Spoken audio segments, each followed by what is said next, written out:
Assalamualaikum warahmatullahi wabarakatuh. Buat teman-teman, di sini saya ingin membahas tentang lobet jantan, yaitu dengan kemarin pembahasan studi koloni ataupun step pasti bunyi. Dan buat teman-teman yang baru bergabung, bisa disimak di pembahasan sebelumnya, yaitu dengan studi koloni biar lebih enak. Jadi gini Om, intinya di pembahasan di sini saya ingin mengulas tentang bagaimana caranya lobet ini setelah diternak ataupun lobet dari ternakan kita olah jantannya agar birahi kebunyi. Jadi di sini saya tidak ingin membahas masalah konslet, saya di sini ingin membahas tentang jantannya terjadi birahi bunyi. Pada prinsipnya sama Om. Kalau saya yang pertama saya lakukan adalah selalu dengan pakan rendah dulu, karena saya meraba dari tingkat level birahi yang kita olah. Jadi dari lobet ternakan saya ambil jantannya, saya masuk dengan koloni jantan semua dengan dikasih pemicu, ataupun misalkan jenengan kurang yakin bisa dengan jantan-jantan semua, tidak masalah. Dan betinanya ini Om, betinanya tetap di kandang kotak, selalu disendirikan ataupun digabung dengan lobet-lobet ternakan lainnya. Setelah jantan ini saya koloni dengan burung-burung banyak, dengan proses yang sama seperti pembahasan kemarin, yaitu dengan di rendeng-rendeng dengan dikasih jarak 1 jangkah tiap pagi. Dari proses penjemuran saya raba, misalkan di penjemuran seperti apa dia mau bunyi. Biasanya gini Om, lobet itu ketika sering tidur, berarti saya naikkan emosinya dengan menaikkan intensitas penjemuran, tetapi dengan pakan yang rendah. Melihat dari birahi jantannya ketika kita koloni, biasanya lobet setelah dikoloni ini birahinya akan naik, emosinya akan turun jauh Om. Nah biasanya dengan dikoloni ini si jantan akan nyepah-nyepah ataupun muntah-muntah. Kalau kita naikkan dari pakan, dia akan masuknya cuman nyepah-nyepah, bahkan larinya kalau yang dikhawatirkan adalah ke gistang gitu. Makanya saya selalu pakai dengan pakan standar dulu, karena pasti sudah terjadi birahi. Setelah proses dengan saya jemur dengan direndeng burung banyak, dengan dikasih jarak, sudah terjadi bunyi. Di sini saya menitik dari kapan lobet jantan ini mau bunyi Om. Misalkan gini, misalkan setelah lobet jantan ini saya koloni, saya pisah, saya tambah penjemuran 1 jam. Kok dalam 1 jam itu dia mau bunyi? Berarti itu yang saya buat patokan Om.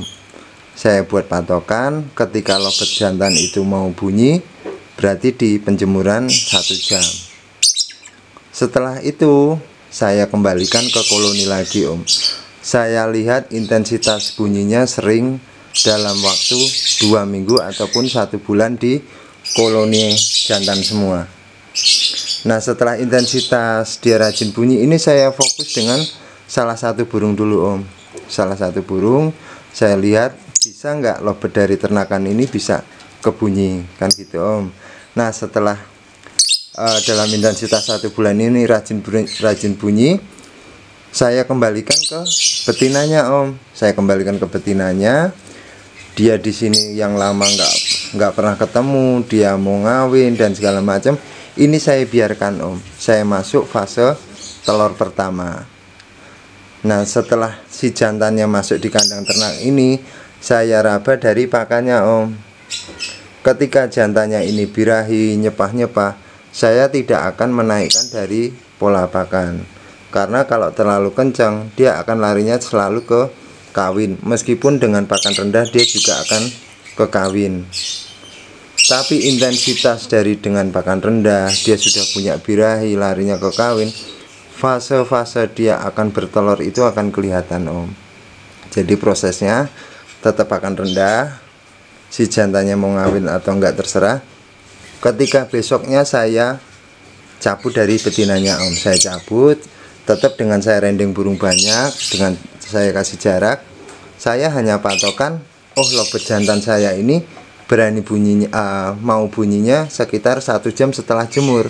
Itu saya buat patokan Om, setelah ngawin besok saya jemur 1 jam dia sudah mau bunyi. Yang penting kita memberikan dia ataupun memindset dia agar dipisah mau bunyi, yaitu dengan caranya tetap meraba dari penjemuran, ataupun mungkin dari jenengan ada yang menaikkan dari intensitas pakan racik, itu tetap dari lobotnya jenengan masing-masing. Ketika kurang birahi, dengan di koloni kita kasih pakan agak kencang, tapi dengan pakan rendah sudah birahi, jangan dinaikkan lagi, intinya gitu Om. Nah setelah si jantannya ini mau bunyi di penjemuran 1 jam, ini saya kembalikan lagi ke betinanya Om, intensitas seperti itu sampai si betina akan bertelur. Nah setelah bertelur ini kita lihat dari birahi jantannya Om. Dari birahi jantannya biasanya kalau kita kencangin dari pakannya, dia yang terjadi hanya nyepah-nyepah tanpa ada bunyi, bahkan keluar masuk di glodok gitu Om. Kita lihat birahi jantannya, ketika dia nyepah-nyepah kita pakan rendah, biasanya dia akan kebunyi Om. Itu masuk fase telur pertama, tetap dengan proses cabut pasang. Cuman biasanya gini Om, saya lihat birahi jantannya ketika si betina keluar masuk ngambilin sarang. Ini biasanya saya kasih kayu Om, di sini saya kasih kayu biar si betinanya gigitin kayunya keluar masuk di sarang ini. Si jantan tidak pernah saya ambil dulu Om, proses seperti itu. Saya lihat galonya jantan. Ketika si betina asik bawa sarangnya sampai bertelur pertama, kedua, awal-awalnya si lobet jantan pasti ngeriwik dulu. Ngeriwik tidur, nanti syukur-syukur ada bunyinya sedikit, nanti ngeriwik lagi. Di situ saya mulai cabut pasang. Saya cabut lagi, saya rendeng dengan kasih penjemuran, ataupun misalkan jenengan penasaran disendirikan setelah di penjemuran, setelah bunyi jenengan masukkan lagi. Jadi kita mengontrol dia ataupun melatih dia ketika dipisah sama betinanya tetap tidak lupa bunyi gitu. Jadi intinya tetap dari pakan kita raba, ketika sudah dia birahi tetap jangan kita naikkan. Kalau kita naikkan pasti kekawin. Tetap pakan rendah. Itu kalau kita ngelihat dari lobet ini Om. Nah misalkan Om, dari lobet yang jenengan ketika betinanya ngeram, si jantannya ini jenengan coba kasih pakan agak kenceng atau pakan racik, itu monggo terserah mereknya apa, dia mau bunyi ya udah buat patokan seperti itu Om. Cuman ketika setelah cabut telur ini biasanya saya tetap pakai pakan rendah. Saya pola birahi dari jantannya ini tetap saya kontrol, jangan terlalu tinggi dari birahinya, karena dengan seperti ini pasti si jantannya akan selalu kawin kalau untuk dari pola pakannya Om. Nah kalau untuk EF di sini saya jarang memberikan EF Om, karena saya mengontrol dari pola pakan ataupun meraba dari birahi si jantannya. Biasanya gini Om, biasanya intensitas seperti itu yang kita lakukan, si jantannya akan awalnya rajin bunyi, masuk dari fase telur kedua. Biasanya gini Om, setelah telur pertama selesai, telur 4 kita ambil, kita buang ataupun kita kubur, si jantannya kita ulangi lagi dengan proses yang sama, direndeng dengan burung banyak, sudah mau bunyi masukin lagi. Jadi di sini proses di sini gini Om, proses di sini kita ataupun saya sendiri pengen jual burung ternakan yang tidak terlalu drop harganya. Jadi bisa kita poles dengan jantannya, nanti di sini rajin bunyi, ngeriwik-ngeriwik, gigit besi bunyi lagi, di situ bisa. Nanti jenengan bisa coba fokusin salah satu burung dulu, nanti bisa dicoba dengan proses seperti itu. Nah mungkin dari teman-teman, Om Agus untuk kualitas lobetnya seperti apa, apakah semua itu bisa dengan metode seperti itu? Semua bisa diupayakan Om, cuman kalau untuk kualitas lobet kan kita nggak tahu ini ada durasinya, apakah ini dengan durasi 3 detik ataupun 5 detik. Biasanya si jantannya akan birahinya lari ke bunyi, intinya di situ Om. Yang penting dari kandang kotak kita ambil jantannya, kita rendeng-rendeng dengan burung banyak seperti ini Om. Nah, kita rendeng-rendeng burung banyak seperti ini. Setelah proses ini, untuk tiap pagi tetap kita jemur bareng-bareng. Nah, setelah bunyi kita cari patokan, dia maunya bunyi itu setelah penjemuran berapa jam, ataupun setelah kita sendirikan berapa jam dia mau bunyi, tetap kembali ke sini lagi. Insya Allah dengan monoton, kalau bahasa kerennya konsisten itu, insya Allah lobet yang jenengan punya lobet ternakan yang birahinya kebunyi. Nah, bagaimana kalau untuk lobet-lobet yang setelah di koloni kapsul ataupun dengan studi koloni itu setelah rajin bunyi Om Agus kan gitu Om.